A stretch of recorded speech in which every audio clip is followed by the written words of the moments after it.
Buenas noches. Buenas noches. Buenas noches a todos. Bueno.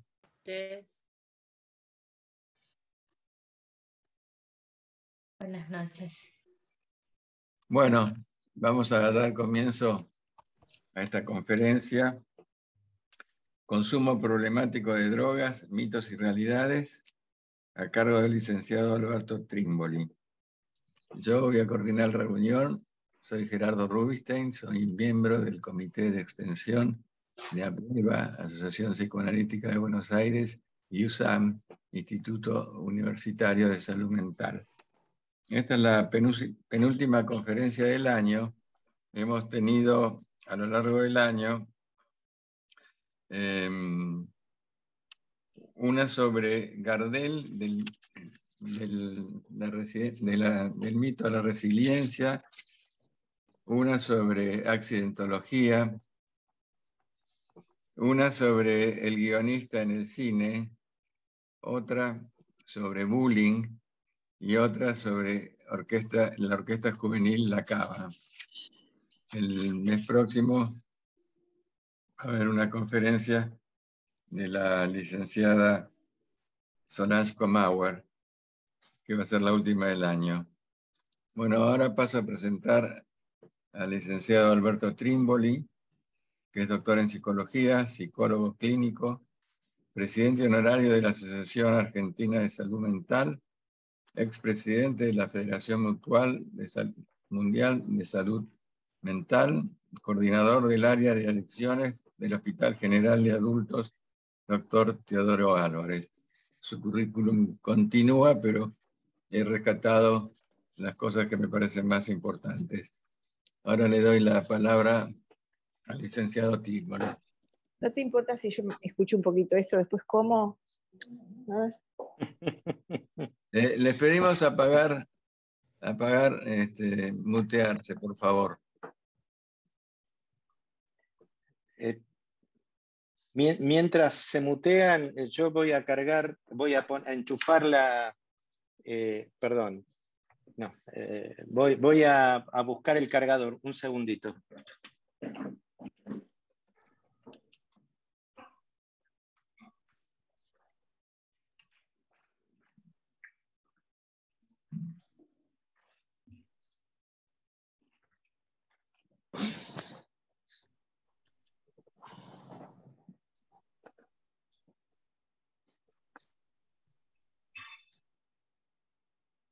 Perdón, Ok. Voy a enchufar porque no tenía casi batería.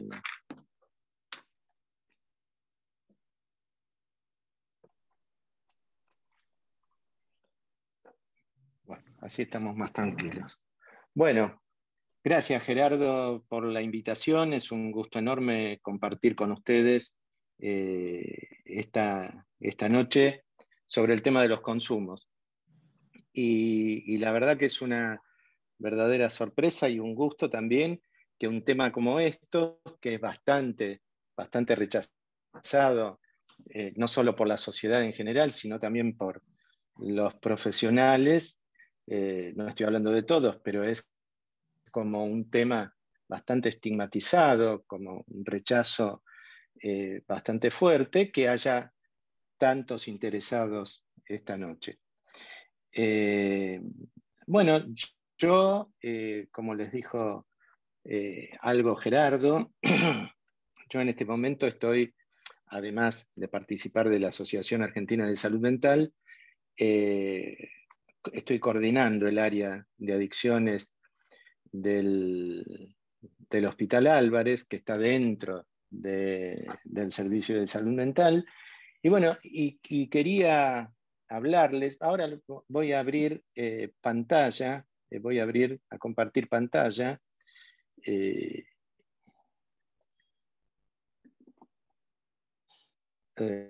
¿Se ve? Sí, sí. Ah, bueno.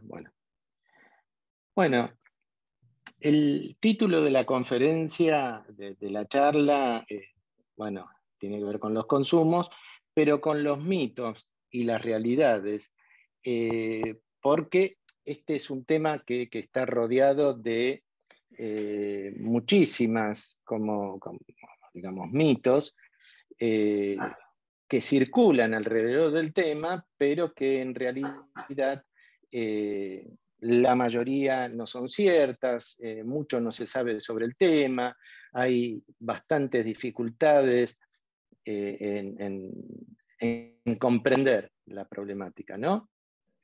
Entonces, yo lo primero que quiero acá decir es que el problema de las drogas, el denominado problema de las drogas, es una construcción social, es decir, es un invento. Que, bueno, yo ahí, ustedes verán, he anotado algunas cosas que a mi criterio son los que colaboran en esta construcción, en este armado del problema de las drogas. Y entonces ustedes sabrán que hay digamos, una asimilación, digamos, como considerar lo mismo un consumidor que un drogadicto. No, es una palabra que a mí no me gusta para nada, pero esto es lo que se escucha todo el tiempo, y el adicto, digamos, ¿no? Es como que si una persona consume una sustancia prohibida, uno ya lo tilda de adicto, de drogadicto, y hay como una asociación entre la delincuencia, la pobreza y la juventud, ¿no? Es como que tenemos la idea, digamos, hay como un imaginario social en que el consumo de sustancias psicoactivas prohibidas tiene que ver con los jóvenes, tiene que ver con los pobres y tiene que ver, digamos, con la delincuencia. Esto es lo que, de alguna manera, tenemos metidos en la cabeza. También digamos, se escucha muchísimo, y por ahí en los medios está mucho más claro, que por ahí cuando un pobre consume lo hace para robar, para delinquir, y cuando alguien de un poder económico un poco más acomodado consume, lo hace para divertirse, ¿no? Es como que tenemos una doble vara, tenemos estas ideas que circulan y que, digamos, que estén en la sociedad no está bien, pero que estén en los profesionales de la salud, que estén en los funcionarios y que estén en los políticos y legisladores está muchísimo peor, porque después las políticas y las acciones se arman alrededor de esto, que es algo que está totalmente errado, ¿no? Y hasta inclusive, ¿no? Las políticas parece que fueran todas hacia los sectores de menor poder económico, y, por decirlo de alguna manera, quedan descuidados los ricos, ¿no? Que es como que, bueno, no se drogan, ¿no? Y si lo hacen es para divertirse. Es como que, bueno, sin ir más lejos, una diputada dijo un par de veces que no es lo mismo fumarse un porro en Recoleta que en los pasillos de una villa, ¿no? Ahí esto está claramente, digamos, está muy claro cómo piensan muchos, yo diría la mayoría, de los funcionarios, ¿no? Entonces, que además esto lo que hace es que la sociedad lo tome y refuerce la idea de que el pobre es diferente, digamos, es como algo diferente, sería casi una persona, pero que si consume, entonces va a ir a robar. Porque también lo que agregó esta funcionaria era que están en los pasillos de la villa y que ahora deben estar robando o no sé dónde. Bueno. Después hay una poca diferenciación, ¿no? Es como que si yo no supiéramos el tema de esta conferencia. Les digo, a ver, piensen en una droga, por ahí muchos pensarían cocaína, marihuana, paco y este tipo. Y difícilmente se les venga a la mente psicofármacos, por ejemplo, ¿no? Y tenemos que decir que de las sustancias psicoactivas más consumidas, tenemos el alcohol, tenemos el tabaco y los psicofármacos. Y después, las drogas, las sustancias psicoactivas prohibidas son la minoría, no solo acá en la Argentina, sino en el mundo, ¿no? Igual que los consumidores problemáticos. Es ínfima la proporción en relación a otras problemáticas de la salud mental. Pero los medios refuerzan esa idea porque está digamos, todas las sociedades necesitan crear un enemigo, ¿no? Y bueno, y nosotros hemos creado la droga, el problema de las drogas. Entonces, hay robos, el problema es la droga. Hay pobreza, la droga. Todo lo tiramos ahí, en ese gran basurero, que es el que provoca, hay como abierto un micrófono. Bueno. Después hay un discurso, hay tres discursos que atraviesan este tema, que es el discurso moral, ¿no? Ustedes habrán escuchado, el flagelo de la droga. A los políticos les encanta decir el flagelo, ¿no? Cuando uno le pregunta, mire, ¿qué pasa con el narcotráfico? Y tenemos el flagelo de la droga, ¿no? Como es una manera de desresponsabilizarse, ¿no? Esto de flagelo, este castigo divino que viene del más allá y nos azota, y digamos, es como que, bueno, entonces nos desresponsabilizamos, digamos, existe ese problema, pero nosotros no podemos hacer nada porque, bueno, es algo que viene de afuera. Y también, digamos, está el discurso jurídico, el del delincuente, que en la República Argentina no es ninguna fantasía. Tenemos una ley de drogas que dice que la persona que tiene una sustancia prohibida es un delincuente. Así es. Yo voy por la calle con medio porro guardado en un bolsillito, me para la policía, me revisa, me lo encuentra, listo. Tengo una causa penal, tengo que poner un abogado. Entonces, pero eso por la ley de drogas, que muchas personas piensan que eso ha cambiado, pero no cambió. Sigue siendo un delincuente, tiene que poner un abogado, tiene una causa penal, si tiene algo que está prohibido, una sustancia. Y después está el discurso médico también, que es enfermo. Es decir, el que consume es un enfermo. Sin pensar, sin evaluar si es un consumo problemático, una adicción o no. Se fuma un porro, una vez por año es un adicto, digamos, porque está prohibido. Entonces, es un adicto, es un enfermo, ¿no? Entonces tenemos esos tres discursos que circulan y que refuerzan esto del denominado problema de las drogas. Después tenemos los discursos, el discurso de los medios, que bueno, no hace falta que yo lo diga, pero ustedes verán, y después vamos a ver si tenemos tiempo, algunas cuestiones que tienen que ver con los medios, donde se refuerza todo el tiempo esto que decía antes, ¿no? Siempre asociado a la delincuencia, a la juventud, a la pobreza, a la violencia. Si aparece algo claramente asociado a las drogas, se dice, pero si no, también, digamos, ¿no? Es como que siempre tiene que aparecer ahí algo relacionado con esto. Después la terminología utilizada, que algo dije antes, ¿no? Esto del flagelo, que digamos, es una frase hecha que no quiere decir nada, que sirve solo para sacarse de encima el problema y decir lo que, digamos, sin decir nada, algo. Y, digamos, hay como una tendencia también a humanizar esta cosa inanimada que es la droga. Digamos, las drogas son objetos inanimados que no se nos meten solos, que no, digamos. Entonces, de repente escuchamos, la droga avanza. Yo no sé, no he visto nunca una sustancia inanimada avanzar, digamos, ¿no?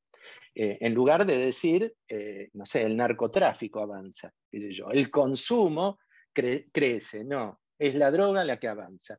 O la droga entró al colegio, entró a la escuela. La guerra contra las drogas. Hubo un presidente de Estados Unidos que le declaró la guerra a las drogas. Es una cosa totalmente,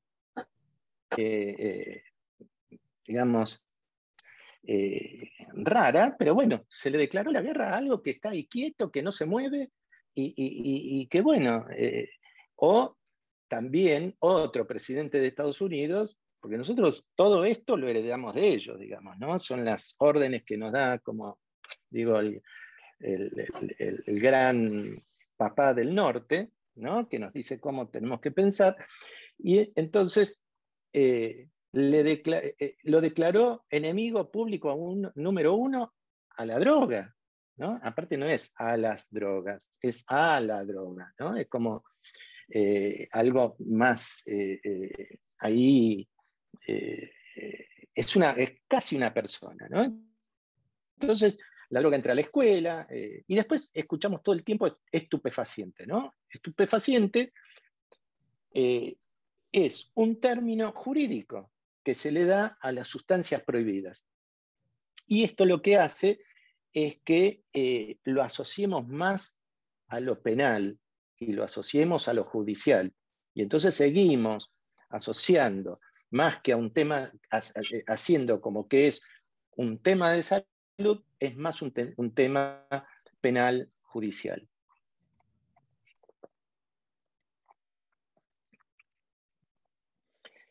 Yo dije algo también, y algo que colabora muchísimo en esta construcción de la realidad del problema de las drogas, es las leyes actuales, que de la República Argentina es la peor del mundo. En otros países, bueno, al que se le encuentra con una sustancia prohibida, por ahí se le cobra una multa, se le obliga a hacer un curso, todas ridiculeces, ¿no? Como el que consume no sabe que le hace mal, pero bueno, ahí tiene que ir a clase a ver o cobrarle una multa, como si esto fuera algo que vaya a mejorar en algo, pero nosotros los metemos presos, digamos, ¿no? Es decir, no les cobramos multa. No. Ustedes saben que el proceso es así. Se encuentra alguien que tiene una sustancia prohibida, se lo lleva a la comisaría, se le abre una causa penal, esta persona tiene que poner un abogado, y en algún momento del juicio, el juez le pregunta, ¿usted quiere seguir con este juicio o quiere hacer un tratamiento? Y hay que ser, no sé, salame por no decir otra cosa, para decir, no, que siga el juicio y voy preso. Entonces, la persona lo que hace es decir, quiero hacer un tratamiento, ¿no? Que este es un tema también bastante controvertido, porque bueno, hay abogados que saben que aunque sea un traficante, le dicen decir que sos adicto y en algún momento te van a decir anda a hacer un tratamiento, ¿no? Es como también todo un como si, y los hospitales se convierten en como, digamos, un apéndice de la justicia, ¿no? Porque todos hacemos un como si. La persona dice, sí, ay, me arrepentí, ahora quiero hacer un tratamiento, quiero ser otra persona, el juez lo manda a un hospital, va ahí y dice, sí, yo quiero hacer un tratamiento, y no en el servicio que yo dirijo, pero sí en la mayoría, los profesionales lo que hacen es tomar este caso, que en realidad la mayoría de las veces no llega a nada. Después están los temas bioéticos. Nosotros sabemos que en todos los hospitales hay comités de bioética. ¿Y qué son los comités de bioética? Está los vecinos, el cura, los médicos, está representada como la sociedad ante ciertas situaciones donde se crea ahí algunas dudas éticas, ¿no? Como por ejemplo, hay religiones en que no se permite, no quieren, la religión no permite hacer transfusiones, o por ejemplo llega un momento en que a una persona se le dice, mire, hay que cortarle una pierna, o hay que hacer con este tratamiento, entonces hay que hacer este tratamiento, entonces eso, cuando la persona se opone o cuando hay cuestiones ahí que por ahí merecen una discusión, van al comité de bioética y ahí se decide. Pero prácticamente no existe, digamos, derivaciones al comité de bioética cuando a una persona, por ejemplo, un juez le obliga a hacer un tratamiento. Que además, en la Ley Nacional de Salud Mental dice que si no está en riesgo para sí o para terceros, tiene la libertad la persona de decidir si hace o no un tratamiento, ¿no? Que también es otro tema largo, porque muchos dicen, bueno, en salud mental hay que obligarlos, y cuando uno no quiere hacer un tratamiento X por cuestiones de tipo orgánico, entonces ahí sí. Y la conclusión de todo esto son los tratamientos actuales, que en la mayoría de los casos la respuesta es el encierro, el rechazo y la exclusión. Como yo decía antes, hoy es una tarea casi imposible, si yo quiero ir a pedir un turno a un hospital, a un centro de salud, que me den un turno por pedido de consumo problemático. Eso prácticamente no existe. La ciudad de Buenos Aires tiene 33 hospitales, 13 de ellos son hospitales generales, y en el único que hay un servicio de complejidad, hospital de día y abordaje de los consumos, es el Álvarez. Después hay en algunos otros algún tipo de atención, pero no es, digamos, no es una política pública de la Ciudad de Buenos Aires. Eso no existe, digamos. Y esto tiene que ver con todo esto que vimos antes. Si son delincuentes, que vayan a la cárcel. Si son, no sé, pobres, que le den de comer. Digamos, es difícil que sea considerado un problema de salud para el que lo tiene, porque este es otro tema. Hay numerosas cantidades de personas que, es decir, la mayoría, que consume y no tiene un consumo problemático. Los que tienen consumos problemáticos son la minoría, que son los que por ahí vemos y consultan y crean ciertos problemas en las familias.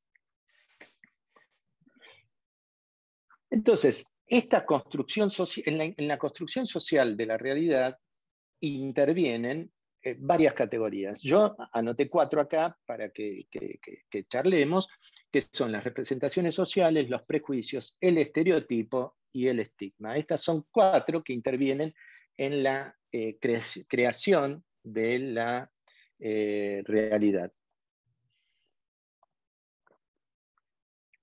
Las representaciones sociales, ¿qué son? Participan de la construcción social de la realidad, como dije, permiten analizar cómo un grupo social ve, interpreta y da sentido a una determinada realidad, y en nuestra sociedad sería el equivalente a los mitos y creencias en las sociedades primitivas. Es decir, son creencias, es el sentido común. Es decir, una determinada sociedad que tiene un tema determinado y que se pone de acuerdo que es así, que no tiene que ver con lo científico, no tiene que ver con la realidad en sí, sino que tiene que ver con discursos que circulan y donde, bueno, nos ponemos de acuerdo. Por ejemplo, nosotros en la sociedad nos pusimos de acuerdo que los que consumen drogas son pobres, son delincuentes y son violentos. Y son jóvenes, ¿no? Esto es más o menos, y después cuando uno va a las estadísticas ve que nada de esto es cierto. Otra de las categorías es el prejuicio. Voltaire decía que el prejuicio es admitir una opinión sin juicio previo. Allport lo define como pensar mal de una persona sin motivo suficiente. Y Allport también lo que hizo fue clasificarlos de menor a mayor. Entonces, él lo clasificó en hablar mal, evitar el contacto, va escalando, discriminación, ataque físico y exterminio. Y nosotros en la historia de la humanidad tenemos numerosos ejemplos de exterminio, intento de exterminio, simplemente por prejuicio. Entonces, esto es lo que genera esto que estábamos diciendo, ¿no? Estas ideas que circulan, que no tienen un sustento real, pero que en la realidad se pueden cometer, digamos, este tipo de... tiene estas consecuencias. El estereotipo también interviene en la construcción de la realidad. Y de acuerdo a la Real Academia Española, estereotipo es la imagen que representa a un colectivo. Y es muy resistente al cambio. Nosotros tenemos ciertas imágenes que se nos representan y que nosotros decimos, bueno, esto es lo otro. Por ejemplo, acá tenemos a la misma persona vestida diferente y si no la viéramos juntos diríamos que el primero es un médico y el segundo es un adicto, que podría ser delincuente y que podría ser violento y todo eso, ¿no? Entonces, este tipo de cosas existen en la sociedad, como digo siempre, pero no pueden existir. Sí pueden existir, pero debemos correrlos cuando estamos trabajando con personas, los profesionales de la salud, digamos. Corremos prejuicios, corremos todo lo que tenemos eso en la cabeza y ahí aparece la persona. Si no, no se puede trabajar. El estigma. El estigma es cualquier característica, rasgo o trastorno que etiquete a una persona como diferente respecto de una considerada normal. En la antigua Grecia el estigma era una marca, un corte que se le hacía a las personas que habían cometido delitos para diferenciarlos del resto de la sociedad. Y nosotros lo que estamos haciendo, y especialmente en salud mental, es etiquetar cada vez más personas, ¿no? Tenemos, que también es tema de otra charla, el tema del DSM, ¿no? Que el DSM, bueno, el 3, el 4, el 5, ya vamos por el 5, donde cada vez quedamos menos fuera de ese manual, ¿no? Diagnosticados y etiquetados. Las etiquetas hoy están puestas en los niños, que supuestamente tienen ciertas características, en las personas que consumen. Bueno, hay una serie de minorías a las que se les etiqueta y que es muy difícil después desetiquetar. E inclusive se autoetiquetan. Por ejemplo, muchísimas veces uno en el hospital viene alguien y dice, hola, soy Juan, soy alcohólico, ¿no? Entonces, bueno, ¿qué toma? No, no tomo. Y hace 20 años que no tomo. Pero se les dice, ustedes habrán escuchado, que el adicto no se cura nunca, es algo así como la diabetes, el alcohólico es alcohólico toda la vida, y esto no es realidad, no es ninguna realidad, digamos, ¿no? Es como que, digamos, alguien que tuvo algún tipo de problemática la va a tener toda la vida. Yo lo que digo siempre es que es un negocio redondo porque es un cliente cautivo para toda la vida, ¿no? Y cada vez, digamos, hay más personas que entran en esa bolsa y entonces es un negocio bárbaro. Y después hay instituciones también que lo que hacen es, con este criterio medio extraño, ¿no? De que estas personas, cuando hacen un tratamiento y están internadas, tienen que para cambiar su conducta, su estilo de vida, su modo de vida, tienen que tener una rutina. Y la rutina es que se hagan la cama, que se hagan de comer, no sé, que si hay una pared, qué sé yo, que pinten. Entonces es más redondo todavía el negocio, digamos, porque además reciben el subsidio del Estado, se ahorran en cocineros, se ahorran en limpieza, se ahorran en mantenimiento, porque los mismos pacientes lo hacen. Y yo lo que digo siempre es que no se cura nadie con eso. Digamos, por ejemplo, en el hospital, las personas que concurren o que están internadas o que concurren al hospital de día, lo que van a hacer es tratamiento. No van a limpiar, a cocinar, digamos, comen la comida que se hace en el hospital para todos. Hay un servicio de limpieza, hay un servicio de mantenimiento. Punto. Digamos. Nadie se va a curar por hacer la cama y cocinarse y todo esto, digamos, ¿no? Que además eso debe ser una consecuencia del tratamiento, ¿no? Es como que es medio raro, pero bueno, es así. El discurso de los medios, que es muy fuerte.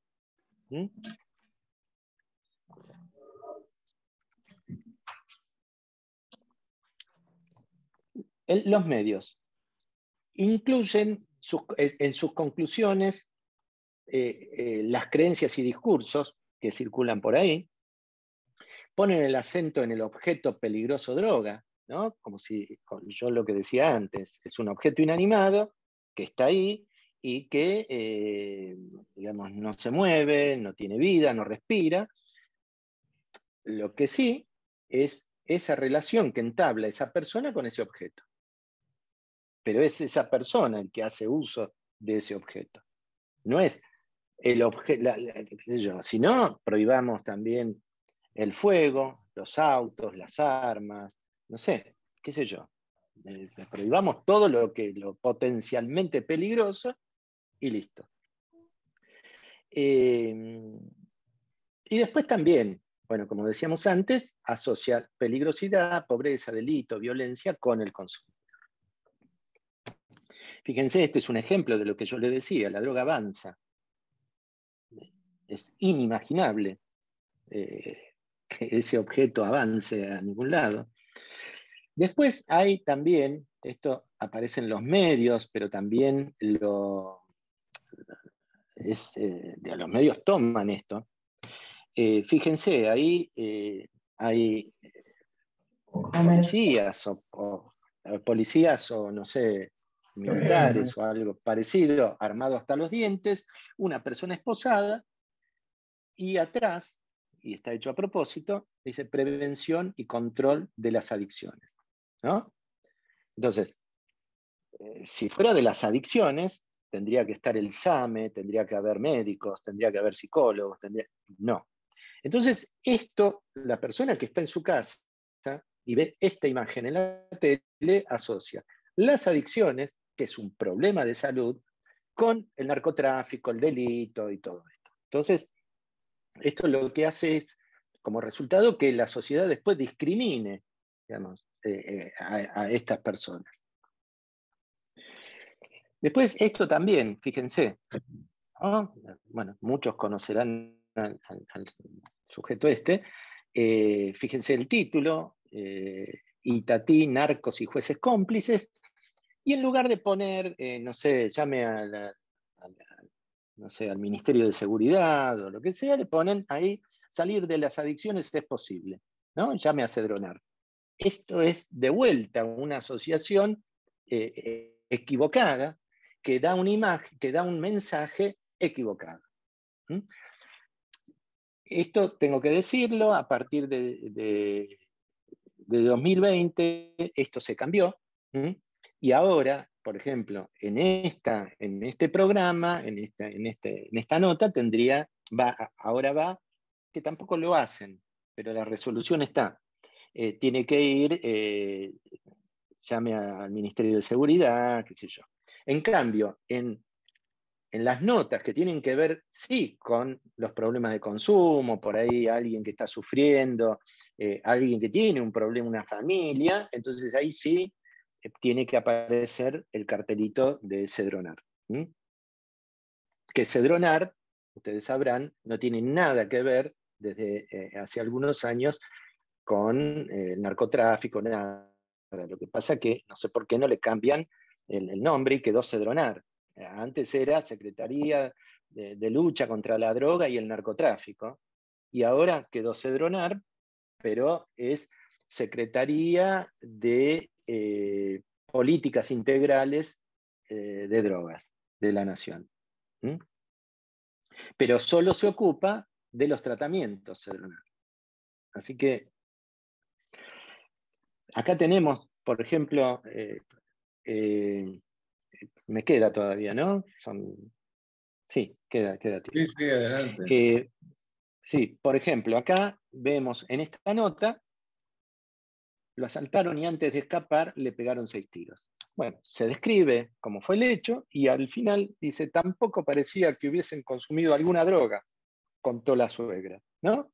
Entonces, si parecía drogado, pero si no parece, también le metemos el tema de la droga. Digamos, es como que hay como un intento todo el tiempo de asociar una cosa, aunque no sea, digamos, porque ahí la suegra no dijo, no parecía que hubiera comido fideo con tuco, por ejemplo, ¿no? Dijo, no parecía que hubiese consumido alguna droga.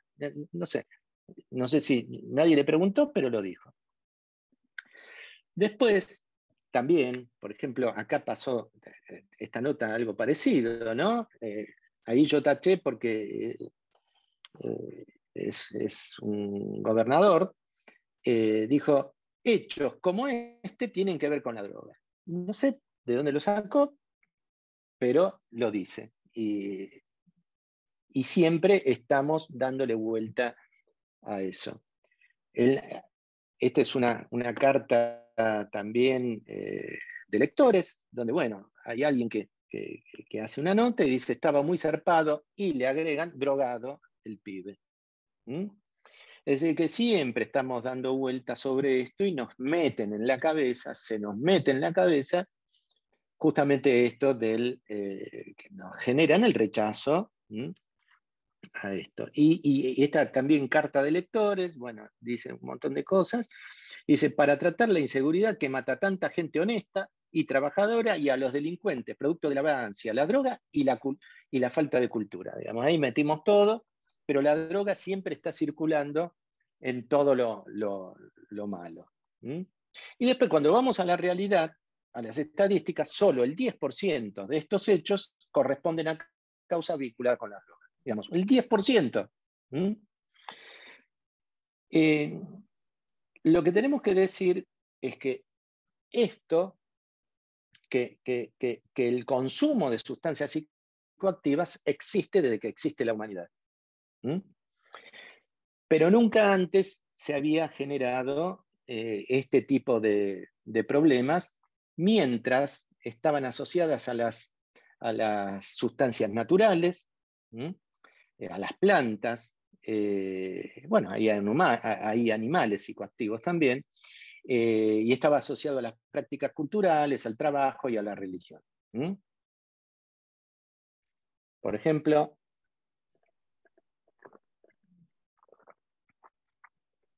los chamanes usan sustancias psicoactivas, los griegos también realizaban simposios. Los simposios, bueno, sabemos que que en esa época eran reuniones donde se discutían temas importantes y participaban, bueno, los sacerdotes, los políticos, digamos, ¿no? Y utilizaban vino. Y hay muchísimas en el mundo plantas psicoactivas en las zonas rurales, sin ir más lejos, la coca en el altiplano. Ustedes saben que el coqueo está legalizado en todo el país. Digamos, uno puede andar coqueando, que no pasa nada. Bueno, en el norte también venden té de coca, venden un montón de productos derivados de la coca. El cratón en Tailandia, bueno, la ayahuasca también, que es muy conocida, el peyote, Bueno, hay numerosa cantidad de sustancias psicoactivas. El cannabis, ya Heródoto en sus trabajos lo nombraba, digamos, nombraba a esta planta y hablaba ya de los efectos embriagantes. Era una planta consagrada a la diosa Freya, que era la diosa del amor, la belleza y la fertilidad, y en Alemania se utilizaba en rituales de fertilidad. El opio, en Egipto, era considerada la destructora de la tristeza. Andrómaco ya hablaba y utilizaba el opio, inventó una triaca, una mezcla con 30% de opio. Hipócrates también, en su libro, hablaba del opio. En Perú, sabemos, esta foto la saqué yo en Chiclayo, se enterraba a los muertos, no solo con los familiares, porque miren, estaban, digamos, las esposas, y se les ponía también coca, digamos, ¿no? en la tumba. Esto también es, fíjense que están coqueando estas pequeñas vasijas muy, muy antiguas, la cultura mochica, que es anterior a los incas, que fue descubierta hace 20, 25 años en Perú, en Chiclayo. Había, o hay, según digamos, un dios consagrado al vino, que es Dionisio. Esto es mucho más extenso, digamos, la historia del consumo de sustancias, pero en el siglo XIX de lo natural pasamos a lo químico. Entonces, las plantas mágicas se convirtieron en drogas, fueron tomadas por el capitalismo y fueron una mercancía más. Y ahora dependen de la oferta y de la demanda. Fíjense, ahí tenemos algunas de los medicamentos, que muchos están hoy prohibidos, que nacieron todos en el siglo, casi todos en el siglo XIX. Por ejemplo, la morfina se utilizó contra el alcoholismo, ¿no? Porque había esta extraña idea de que un medicamento iba a curar la adicción a otra cosa antes, ¿no? Entonces aparece la morfina y se pensó en utilizarla contra el alcoholismo. También se utilizó en la Guerra Civil estadounidense y se la denominó la dependencia artificial a las personas que habían consumido, porque se les obligaba a tomar en la guerra, y después, cuando las guerras terminaban, estas personas quedaban adictas a esta sustancia, y no era por elección, sino que había sido por obligación. Tengan en cuenta que la mayoría de las sustancias que hoy están prohibidas fueron utilizadas en los ejércitos para el hambre, para el sueño, para el dolor, para lo que sea. Entonces, yo lo que considero que muchas de las adicciones y de la masividad de los consumos aparecieron ahí, en las guerras. La morfina se vendía así. Y después, también, una de las claves para crear ese mercado que tenemos hoy, es meterlo en la sociedad, digamos, en la cultura. Entonces, por ejemplo, La morfina era una novela de horror y pasión, o también Gaby la morfinómana. Digamos, ya se estaba como metiendo estos medicamentos en la vida cotidiana, en la cultura. En 1860, Niemann aisló el alcaloide de la cocaína. Así se vendía la cocaína, era legal, uno podía ir y comprarla. Fíjense que se vendía para combatir la adicción al alcohol y la morfina, digamos, ¿no? Estaba el alcohol, después aparece la morfina contra el alcohol y ahora la cocaína contra el alcohol y la morfina, ¿no? Y la publicidad decía: si se siente deprimido, pesimista, abatido, solicite cocaína o no pierda el tiempo, sea feliz. Esto era legal, esto era así como se nos presentaba. Aparece el vino Mariani, Angelo Mariani crea una mezcla de vino, otras sustancias y cocaína, y se hizo una de las bebidas más populares conocidas, hasta la Coca-Cola, digamos, ¿no? Lo probaron, lo consumieron reyes, papas, presidentes. Fíjense, esa es una publicidad. Esta es otra publicidad, fíjense, que se vendía para la malaria, la gripe y otras enfermedades devastadoras. Y fíjense la imagen ahí, antes, durante y después de consumir el vino Mariani. Digamos, ya también estaba entrando a la cultura, pero además ya se nos estaba diciendo que para estar mejores necesitamos sustancias, consumir sustancias, incorporar sustancias en el cuerpo. Esta es otra publicidad. El Papa León XIII era uno de los más fervientes admiradores y consumidores del vino Mariani, hasta recibió una medalla, ¿no?, en reconocimiento, el vino Mariani, por parte del Papa, y prestó su imagen para una de las etiquetas, o para la publicidad. Hay una canción del Indio Solari que se llama Vino Mariani, y ahí hay una lista de quienes consumían cotidianamente el vino Mariani. Mariani murió, se llevó la receta a la tumba y el vino Mariani desapareció. La Coca-Cola, que aparece en 1885, la inventó Pemberton, que era un químico, tenía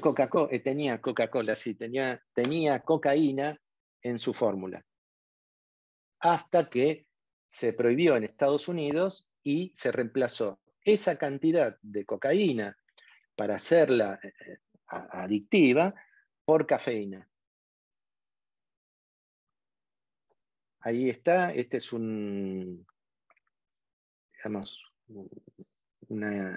etiqueta ahí donde Pemberton dice que usa la planta de la coca, que se usaba para dolor de cabeza, para afecciones de los nervios, antidepresivo, para la histeria y la melancolía. Fíjense, esto ya era casi una receta. La publicidad esta dice abajo, para obtener energía y vigor. Fíjense que estaba dirigido a mujeres de la alta sociedad y también para estudiantes. Esto también es otra receta. Que no es una receta, es una publicidad, pero claro, en forma de receta, la seriedad del médico, bueno, se vendía también para estudiantes e intelectuales, dice, lo mantendrá activo por la noche. Esto también se vendía la cocaína para el dolor de muelas de los niños. Y este laboratorio hacía cocaína y hacía cannabis, digamos. La cocaína Merck fue la más famosa del mundo, fue el laboratorio Merck el más grande productor de cocaína en el mundo. No, iba a decir en la historia, pero no, porque digamos, de los laboratorios sí. Y ustedes sabrán, digamos, esto en lo cotidiano, como se le llama la cocaína, la merca, bueno, viene de Merck, del laboratorio Merck. Esto es de Madrid, fíjense, pastillas Bonald con cocaína. Esto iba uno y las compraba. También había mentol y cocaína, pastillas, es otra marca. Esta es otra marca también de pastillas para la boca, garganta y la voz. Y esto es en la Argentina. Está medio borroso arriba, dice Industria Argentina, que son tabletas de cocaína con tirocitrina para el tratamiento de las afecciones bucofaringias. Como decía yo antes, para entrar más a la cultura, ya digamos, la cocaína, se creó este perfume, cocaína en flor, ¿no? Fíjense, perfume moderno para la vida moderna. Ahí también son otras publicidades, dice, sin contener drogas, cada gota de este perfume produce efectos que responden a su nombre. Y a la izquierda, ya un poco más directo, se aspira con deleite, cada emanación descubre nuevas y placenteras sensaciones. Cannabis del laboratorio Lilly, que hoy existe también, cigarrillos indios para el ¿cómo se llama? Para el insomnio, que es de cannabis, cigarrillos antiasmáticos, una cosa medio rara, pero bueno, en Italia se vendían cigarrillos antiasmáticos, esta es otra marca. Bueno, la heroína también fue un medicamento, también era algo de venta normal. Acá dice, los problemas desaparecerán con glicoheroína Smith, pero si es de Bayer es buena. Digamos, Bayer también fue uno de los laboratorios que más heroína fabricó en todo el mundo. Y entonces, fíjense, la heroína era un jarabe, se vendía en jarabe para la tos fuerte de los niños, por ejemplo. Y también se vendía junto con la aspirina, heroína, era todo lo mismo. El opio también se vendía en las farmacias, decía, por ejemplo, en el prospecto, para impedir que los niños griten fuerte. Bueno, vamos adelantando. Bueno, el LSD también, el laboratorio Sandoz lo fabricaba. Este es Hoffman, que murió como a los 100 años, o 104, que fue el que por casualidad él estaba trabajando en el laboratorio y tomó una de esas pastillas y empezó a ver las cosas medio raras, y bueno, ahí se descubrieron los efectos del LSD. Este es otra también del laboratorio Sandoz. Y Freud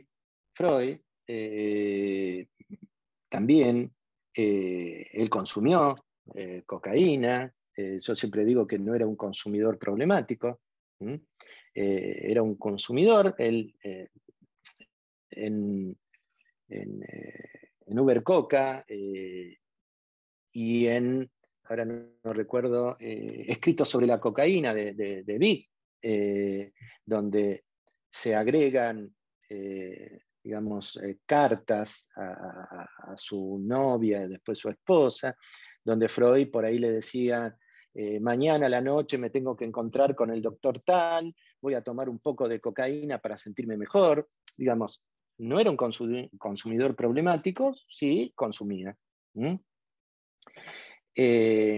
Y él en un momento dice, ahora me siento realmente médico, cuando empezó a recetar cocaína, ¿no? Fue uno de los de los primeros en empezar a difundir la cocaína. Inclusive escribió paper para Merck y para otro laboratorio que no recuerdo, ¿no? Donde comparaba los efectos de una y otra, de uno y otro laboratorio. Y él lo prescribía para la neurastenia, la indigestión, para la adicción a la morfina, para el asma y como afrodisíaco. Él mismo lo usaba como afrodisíaco, le escribió algunas cartas a su novia donde le decía lo que... Erlenmeyer le contestó a Freud diciéndole que lo que estaba él haciendo era desencadenar el tercer azote de la humanidad junto al alcohol y a los opiáceos, ¿no? Como no había Twitter y Facebook y todo ese tipo de cosas, se contestaban con artículos, ¿no? Entonces, Freud después le contesta a Erlenmeyer y le dice que la cocaína no producía adicción ni era tóxica por sí misma, sino que dependía de cada persona. Y la verdad que tenía razón. Nadie, digamos, la cocaína, la marihuana, todas las sustancias psicoactivas existen para mí, para ustedes, para todo el mundo, pero no todos nos hacemos adictos, no todos tenemos un consumo problemático. Lo que yo decía antes, que es esa relación que se entabla con ese objeto inanimado. Ahora,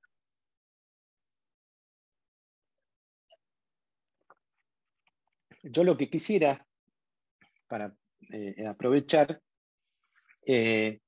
voy a hablar algo acerca de la ley de salud mental y la relación con los consumos, ¿no? Porque seguramente ustedes en los medios habrán visto todas estas discusiones que se generan con el tema de las internaciones, de los consumos, de las adicciones, de las internaciones y de la violencia, todo asociado, muchas veces dicen, a la Ley Nacional de Salud Mental.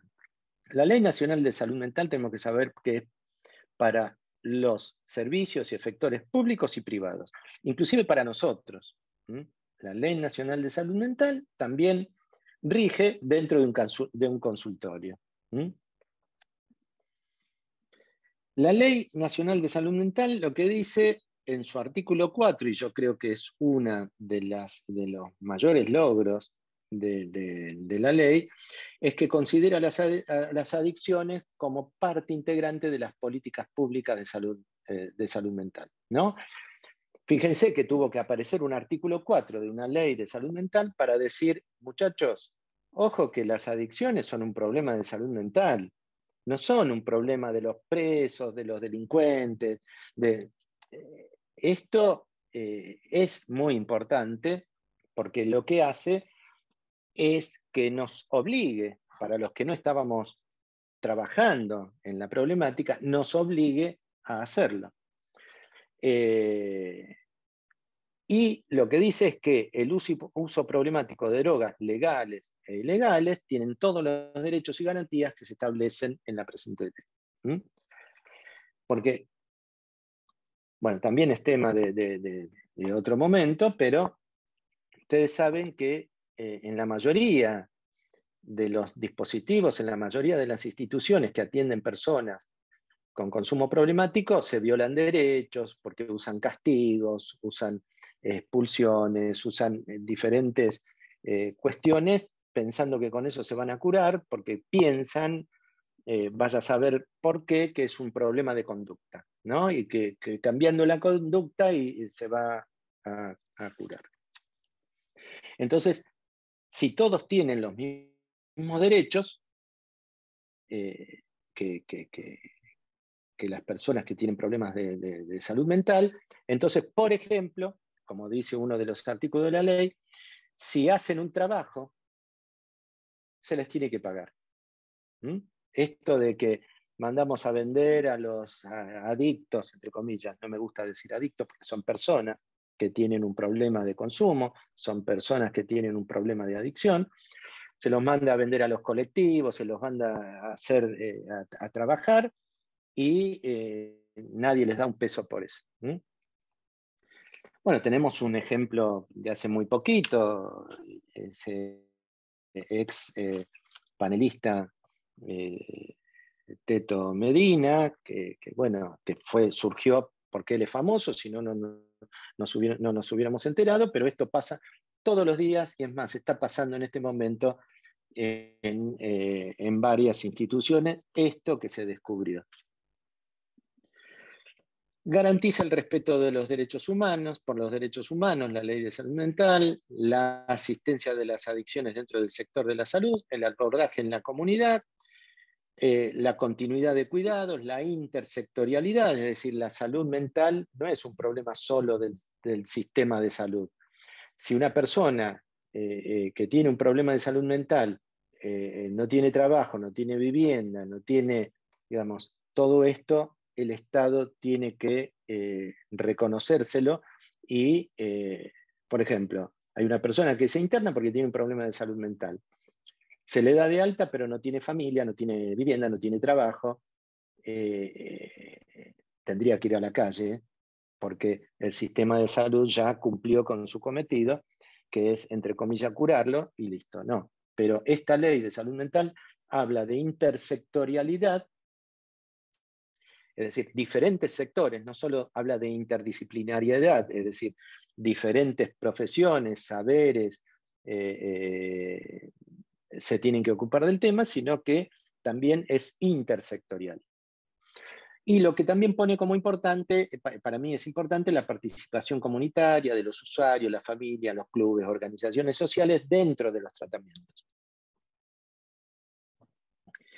Bueno, vamos a pasar esto. Yo lo que quiero también hablar un poco de las dificultades acerca de la implementación de la Ley de Salud Mental, que para mí son estos, algunos más, pero por ejemplo, se esgrimen y se ven en los medios, porque esto también no solo es tema de discusión en los ámbitos académicos, en diferentes espacios, sino se ve con mayor fuerza en los medios. ¿Por qué hay dificultades para la implementación? Por motivos clínicos erróneos, ¿no? Se sigue asociando al paciente que tiene un problema de salud mental como peligroso, y entonces el tratamiento debe ser el encierro. A veces se dice la complejidad del cuadro, que dicen que tiene que haber, deben existir los hospitales psiquiátricos porque son pacientes graves, son pacientes muy complejos, son peligrosos, son violentos. Y yo hace 30 y pico de años que trabajo en el Hospital Álvarez, que tiene una sala de internación de puertas abiertas, con pacientes graves, gravísimos, internados, y la verdad que se está pudiendo hacer, digamos. Después hay fuertes intereses corporativos. Esto es clarísimo. Es como que hay sectores que sienten que pierden el poder, y entonces ahí reaccionan. Los intereses económicos también es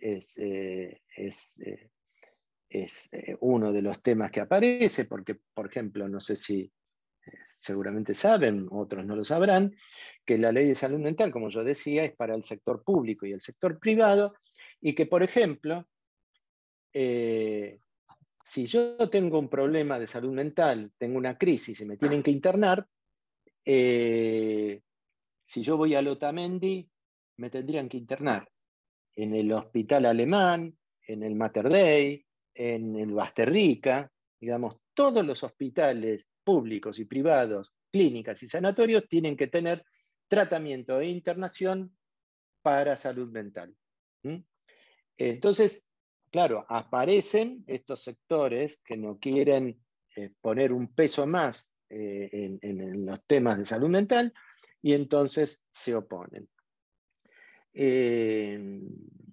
Bueno, no sé si cómo estamos con el tiempo. Sí, yo te decía, tendríamos 20 minutos acá y hay varias intervenciones de la gente. Bueno, entonces... Sí. En todo caso, si quieren, le damos lugar a algunas preguntas y después bueno, seguís si da el tiempo, ¿te parece? Perfecto. Bárbaro, Bueno, sí, sí. Bueno, realmente todo muy interesante. A ver.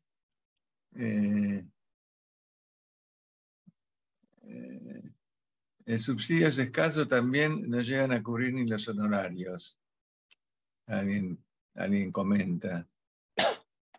Alcohólicos. Seguramente es una persona... no, perdón. Sí, decí.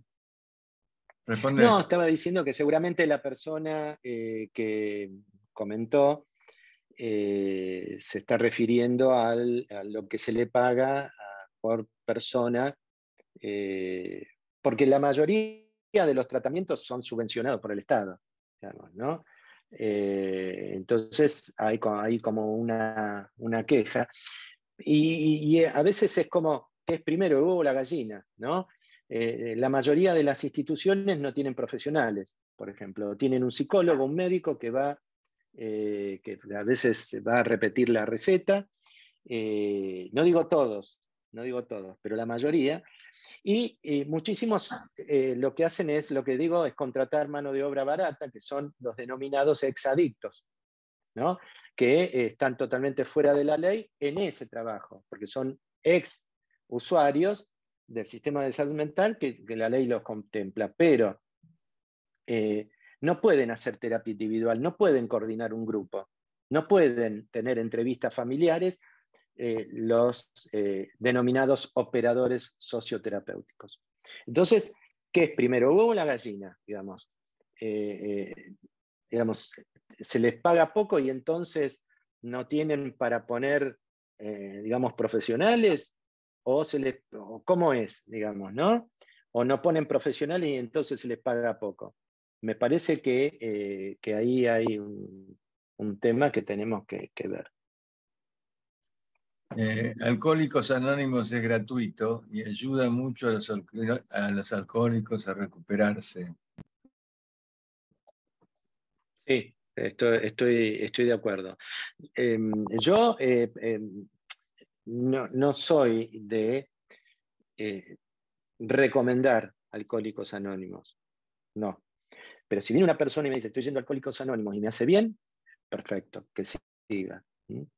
Pero en lo que está bueno esto que hace, yo creo que es un problema de salud mental.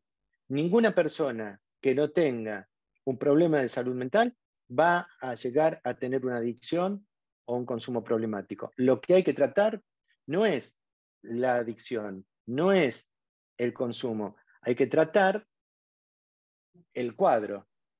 Hay que tratar lo que le está pasando para que después sea una consecuencia, por ahí dejar el consumo problemático, o que consuma, como consumimos nosotros, no sé, un vaso de vino cuando comemos un asado, o pizza con cerveza, qué sé yo, ¿no? Esto.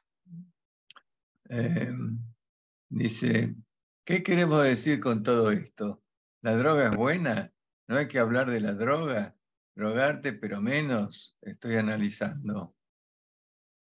No, creo que no se entendió. Creo que no se entendió. Yo lo que estoy hablando, es más, creo que estaría buenísimo que no se pruebe, digamos, ¿no? Porque esto, si llega a ser consumidor problemático o no, no lo sabremos. Pero tal vez esa pregunta que hace esta persona, tal vez, como yo digo, se toma un vaso de vino en una cena, o qué sé yo, o toma café, que es una sustancia psicoactiva, o mate, o, digamos, no estoy diciendo que es buena las drogas y que hay que probar y que todo el mundo, no, estoy diciendo lo que está pasando, la realidad es que no podemos considerar adictos a todo el mundo, no podemos considerar consumidores problemáticos a todo el mundo, ni tampoco tenemos que decir que el que prueba una sustancia se va a hacer adicto. Esto no lo sabemos. Esto estoy diciendo. Lo que pasa es que es difícil verlo porque hay sustancias prohibidas y sustancias que no lo son. Entonces, algunas más están estigmatizadas que otras. Ustedes saben que en Estados Unidos existió la ley seca. ¿Qué era la ley seca? 10, 12 años de prohibición de elaboración, consumo, distribución, venta de alcohol. Es lo mismo que estamos hoy viviendo. ¿Qué pasó? Querían solucionar un problema supuestamente de alcoholismo que estaba creciendo en la sociedad, y lo que hicieron es que eso siga de la misma manera, pero que la gente consuma en forma clandestina. Entonces aparecen las bandas armadas, aparecen los muertos, aparecen los muertos también a consecuencia de ese alcohol sin ningún tipo de control, el contrabando, Elliot Ness y Al Capone son hijos de esa época. Digamos, después, ¿qué tuvieron que hacer? Volver atrás. ¿Qué piensan ustedes si hoy, por ejemplo, prohibieran tomar café o mate? ¿Qué ustedes piensan que pasaría? A ver si alguien quiere contestar. Hoy, a partir de mañana, se prohíbe la venta, fabricación de café, mate y té. ¿Qué pasa? Tengo una pregunta. El tema de la despenalización de la marihuana, que es un tema que va, que viene, que... Sí, yo creo que es un error plantearlo separado del resto de las sustancias. Me parece que es un error, porque eso es lo que circula, ¿no? Están mal, para mí no es así. Las drogas duras y las drogas blandas. Y eso es no entender nada de lo que está pasando. ¿Por qué?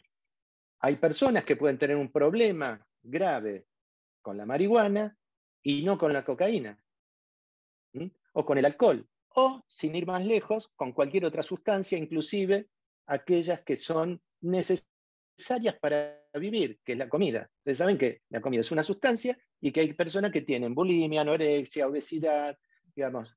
Entonces prohibamos eso. O también la sal para los hipertensos, ¿no? Imagínense ustedes que yo sea hipertenso y vaya con la sal en el bolsillo, me para la policía y me dice: usted tiene sustancias peligrosas para la salud, entonces lo metemos preso. Digamos, nada sabemos que lo prohibido. ¿Qué pasa con el dólar? ¿Qué pasa con el dólar? Lo prohibís y sube, digamos. Y lo buscamos y vamos al mercado negro. Esto es lo que está pasando. Y tampoco es bueno, digamos, por ejemplo, esto, ¿no? De la marihuana. ¿Por qué despenalizar la marihuana, por ejemplo, solamente? Y digamos, la despenalización del consumo, que es una cosa, y legalización de las drogas es otra. No sé si está claro. Despenalizar es no considerar delincuente a aquel que consume sustancias, sea consumidor problemático o no. Esto es despenalizar, que a mí me parece que ese sería el primer paso, despenalizar. ¿Ustedes se imaginan una persona que, por ejemplo, va por la calle, tiene algo prohibido y le quede en los antecedentes algo parecido a como si hubiera robado un auto, y que si quiere salir del país no puede hacerlo simplemente porque llevaba algo prohibido, algo de consumo? Digamos, es todo un tema que no, seguramente que en algún momento se va a tratar, porque bueno, las cosas van avanzando, las prohibiciones nunca son buenas. Yo creo más en las regulaciones. Por ejemplo, en Uruguay, ustedes saben, el cannabis es legal y es regulado. Es decir, yo no puedo ir o en Estados Unidos, ¿no? Donde está la DEA, el Pentágono, lo que es todo. Ahí hay casi la mitad de los estados uno puede ir a un negocio y comprar marihuana. No estoy diciendo que hay que hacer eso, pero a veces hay como una doble vara y se demonizan algunas cosas y, por ejemplo, le venden alcohol o tabaco a un chico en un kiosco, por ejemplo. Entonces, ponemos la mirada en algunas cosas y descuidamos otras, por interés, por lo económico, o por ejemplo, con el juego. El juego empezó acá en nuestro país a ser un problema grande cuando el Estado, no cuando era clandestino, ¿no? Porque yo, si tenía un problema de juego, tenía que ir a Mar del Plata o a Colón, digamos, no era tan fácil, digamos, ¿no? Pero hoy tenés un bingo en cada cuadra, por ejemplo. y ha crecido enormemente. Es un problema que al contrario, en lugar de abordarlo y ver qué está pasando, se lo incentiva. Había una publicidad de la provincia de Buenos Aires que había alguien que jugaba en el casino y aplaudían las maestras, jugaba otra más y aplaudían los médicos. Daban como a entender que, bueno, que lo que uno gastaba ahí iba a recaudar impuestos para...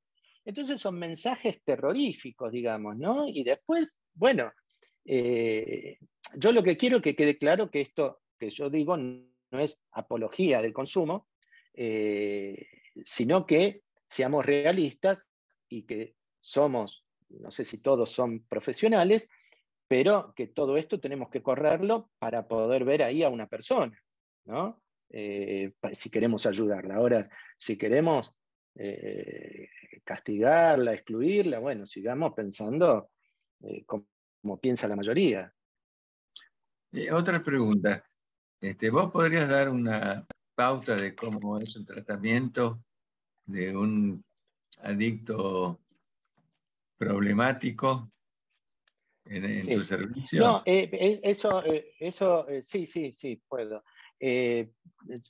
Primero quiero aclarar que, por ejemplo, no es lo mismo el consumo que el consumo problemático y la adicción. Digamos, la adicción está dentro de los consumos problemáticos. Pero, por ejemplo, para hacerlo un poco más claro, ustedes recordarán en Costa Salguero esa fiesta electrónica donde murieron 5 personas por sustancias adulteradas. Bueno, 5 murieron y otros fueron a terapia intensiva, fueron tratados en diferentes hospitales. Uno de esos chicos que estaba internado en el hospital Rivadavia de 17 años, cuando le dan el alta, sale de terapia intensiva, lo derivan al Álvarez para un tratamiento. Entonces, cuando en la entrevista, y la madre y el mismo, digamos, ese chico consumía solo 2 o 3 veces al año, cada vez que iba a esas fiestas electrónicas, pero cada vez que iba a esas fiestas electrónicas terminaba más o menos así. Ese es un consumo problemático, pero nadie puede decir que es una adicción. Ustedes saben, una adicción es la necesidad, lo digo así fácil, desenfrenada de consumo. Es no poder dejar de consumir, bueno, es todo otra cosa. Nadie que consume 2 o 3 veces al año es un adicto. Entonces eso es un consumo problemático y merece un tratamiento. Es igual que un jugador, digamos, que jugará una vez por año, pero cada vez que juega pierde una casa, estamos en problemas, digamos. Hay que verlo de esa forma. Yo tenía más o menos en la Filmina el tratamiento en el Álvarez, pero les explico más o menos. No hay nada raro, digamos. Solamente acogemos a la persona y aplicamos lo que aprendimos en la facultad. Esto es lo que, digamos, nosotros lo que hacemos es que la persona vaya y haga un tratamiento. Y el tratamiento, bueno, les explico, pide un turno, que puede ser un turno digamos, un turno pedido ahí en el hospital, o puede llamar por teléfono y le damos un turno, o también los miércoles a las 10 de la mañana hay demanda espontánea. Es decir, las personas que vayan, no todas, porque si son un montón no se les puede atender, pero algunas personas que vayan los miércoles a la mañana sin turno se los atiende. Se le hace una entrevista, como cualquier entrevista, nada, no ponemos la sustancia en el centro. Es una persona que está ahí que tiene un problema. Después lo que hacemos es, después de esa entrevista, que se hace un primer diagnóstico, también se entrevista a la familia. Si tiene familia, si quiere que la familia intervenga, y si no, no. Pero bueno, esa persona pasa a un grupo de admisión, un grupo de evaluación que le llamamos, donde va, bueno, antes de la pandemia era 2 veces por semana, ahora 1 vez por semana, durante un mes más o menos, 1 mes y medio, donde se hace una evaluación más profunda, donde vemos la regularidad, si concurre o no concurre, se hace como un panorama mucho más amplio de sus relaciones familiares, de lo que le pasa, y luego se decide qué tipo de tratamiento es el mejor para esta persona. Mientras la familia también va al grupo de familiares.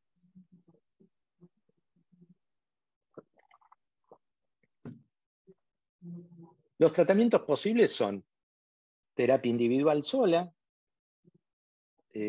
o terapia individual y tratamiento psiquiátrico, que ingrese a algún grupo semanal, alguno de los grupos que tenemos, que de 1 vez por semana, pero que además puede, todo esto puede ser cruzado, es decir, puede estar en un grupo y tener terapia individual, también terapia familiar, vincular, digamos, todo esto que digo es así como para que ustedes vean más o menos los tratamientos que tenemos. Puede ser también hospital de día, es decir, todos los días concurre al hospital. Ahí entra con el desayuno y se va después del almuerzo. Y ahí tienen diferentes, que después, si tenemos tiempo, les puedo mostrar un cronograma de las actividades que tienen en hospital de día. O en casos por ahí necesarios, se interna. Pero yo les puedo decir que en más de 30 años de tratar esta problemática, no sé, internaciones podrán ser, no sé, no me sobran los dedos de las 2 manos. Internaciones como las que ustedes conocen, internaciones por ahí, prolongadas. Sí, lo que hacemos bastante es cuando es necesario, esta persona que por ahí no puede dejar de consumir y consume continuamente y por ahí se le da un turno y no viene por el consumo y todo esto, lo que tratamos de hacer es derivarlo al Hospital Fernández para un tratamiento de desintoxicación.